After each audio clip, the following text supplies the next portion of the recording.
past 4 decades. This as the current public debt estimated to have hit 9 trillion shillings mark. Muthoni Maina has more. As President Uhuru Kenyatta exits his 10-year tenure, Kenya's debt has been on the rise, with the current national debt hitting an estimated 9 trillion Kenya shillings. Let's take a trip down memory lane, as all Kenya's presidents have contributed to the current situation, as it varies from the extended frequency of borrowing. During Moi's reign since 1978 to 2002, KSh9 served as finance minister under Moi's government. During his reign, the government borrowed a total of 100.9 billion Kenya shillings in the 21 months he served as finance minister. This translates to almost 5 billion Kenya shillings monthly.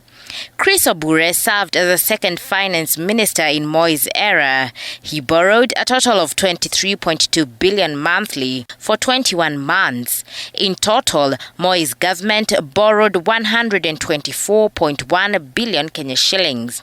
Kibaki's reign came with an enormous development, as some of the key finance ministers who served under Kibaki were the late John Mishuki, who borrowed 111 billion Kenya shillings in 6 months, translating to 18 billion monthly and 621 million daily. Uhuru Kenyatta borrowed 529.2 billion Kenya shillings when he was finance minister in 37 months, translating to 14.3 billion Kenya shillings monthly and 477 million daily. Njoroge Thai borrowed the highest when he served as finance minister under Kibaki. He borrowed 367 billion Kenya shillings in 16 months. Kibaki's 10-year tenure summed up to a total of an estimated 2 trillion Kenya shillings. When President Uhuru Kenyatta took over in 2013 with the retirement of former President Mwai Kibaki, things have exceptionally changed in terms of Kenya's debt. As it increased year by year, Uhuru's first finance minister Henry Rotich borrowed a whopping 4.1 trillion Kenya shillings in 74 months.